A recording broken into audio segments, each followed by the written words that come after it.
A paz do Senhor a você, amado e querido ouvinte do Leitura Diária. Grato a Deus por mais essa rica e gloriosa oportunidade a qual Ele nos concede de estar mais uma vez aqui para iniciarmos uma breve reflexão. E você já sabe, nós estamos estudando a primeira lição do primeiro trimestre de 2021, a lição que tem por tema geral o verdadeiro pentecostalismo, a atualidade da doutrina bíblica sobre a atuação do Espírito Santo. E já encaminhando para a aula de número 10 com a seguinte temática: o Senhor Jesus cura hoje. E o tema em apreço dessa segunda-feira é: a cura das enfermidades é uma promessa de Deus desde o Antigo Testamento. E nós estaremos extraindo este entendimento no livro de Êxodo, capítulo 15, versículo 26. Vejamos o que diz a palavra de Deus.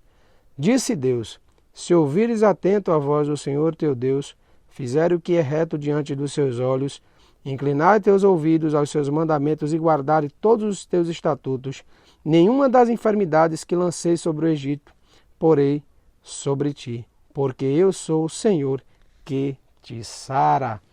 Glória seja dada ao nome de Jesus. Uma promessa gloriosa, uma afirmação da parte de Deus, uma orientação seguida de uma promessa, né? Desde que nós atendemos essas condicionantes que o Senhor Deus ele estabelece pela sua palavra, o Senhor Deus se encarregará de nos sarar. É interessante acentuar que ele fala sarar.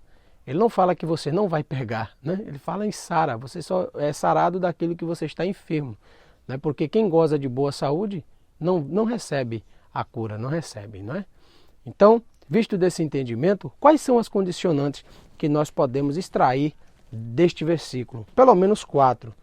A condicionante primeira que eu gostaria de levantar é ouvir atento a voz de Deus.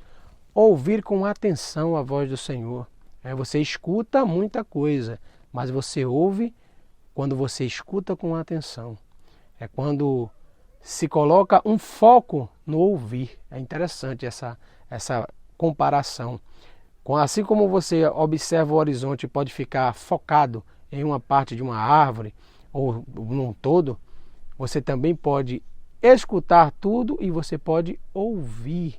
Então, ouvir atento à voz de Deus é reconhecer Deus e viver livre de qualquer outro tipo de idolatria. Então, nós prestamos o louvor, a honra e a glória somente a Ele. Segundo aqui que nós podemos colocar, a segunda condicionante é levar uma vida reta aos seus olhos. E ele fala aos olhos de quem? Não é aos olhos dos vizinhos, não é simplesmente aos olhos nem sequer da família, nem aos seus olhos. É aos olhos de Deus, aquele que tudo contempla, o oculto e o escondido. É aquele que esquadrinha o coração e os pensamentos dos homens. É aquele que não dá para se esconder da sua presença, nem nas altitudes dos mais altos céus, nem nas profundezas nós poderíamos fugir do olho de Deus, da presença dele, onde ele pode contemplar todo o nosso procedimento. Então, a vida reta que nós temos que levar é a vida reta aos olhos de Deus, seguindo os seus desígnios e as suas orientações. O terceiro é inclinar os ouvidos aos seus mandamentos. Não só apenas os 10 mandamentos, né, depois resumido por Jesus Cristo como os 2 maiores, que Jesus ele não invalidou, nem deixou de praticá-los, simplesmente ele resumiu. Muita coisa para aprender. Então o Senhor Jesus ele colocou os 2 maiores evidências, porque por tabela, se você amar a Deus sobre todas as coisas e o próximo como a você mesmo, você vai praticar todos os demais mandamentos.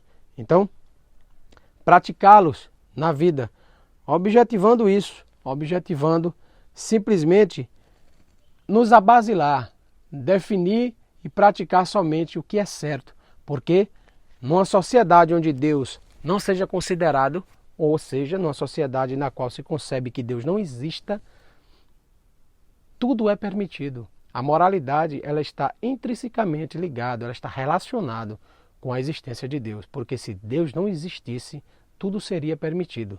então viveríamos uma amoralidade geral. Não existiria o moral e o imoral. E por último, colocar aqui guardar todos os seus estatutos, aceitar os regulamentos da religião, da vida civil, para se consagrar a Deus, com um bem maior a todos. Obedecer às autoridades constituídas por Deus, dar um bom testemunho da nossa fé, do nosso evangelho, dar um bom testemunho do próprio Deus, para viver assim uma vida na qual Deus, Ele cumpra o que Ele nos oferece aqui de forma tão gloriosa, que é o Jeová Rafá, o Deus que sara, o Deus que cura, o Deus que opera maravilhas no meio do seu povo. E a título de curiosidade, já encerrando este podcast, para não ficar muito extenso, nós temos cadastrados CID, que é o cadastro de identificação de doenças pelo Ministério da Saúde, mais de 9.000 enfermidades. E nós temos aí essa calamidade desse vírus assolando o globo Terra. Então, de tudo isso, né, nós temos que confiar que Deus é o Deus que sara, Deus é o Deus que cura, Deus é o Deus que é fiel para cumprir a sua palavra. Porque de tantas enfermidades que existem sobre a face da terra, nós sabemos que somos peregrinos aqui na terra. Não sabemos qual vai ser a nossa chamada do passaporte dessa vida. Não sabemos também se a qualquer momento o Senhor Jesus vai raiar nas nuvens e arrebatar a sua igreja. E talvez nós sejamos a geração que não vai conhecer a morte. Mas, por fim, nós podemos ficar seguros que o Jeová Rafá, Ele é fiel e Ele pode nos curar. Fiquem todos na paz, em nome de Jesus.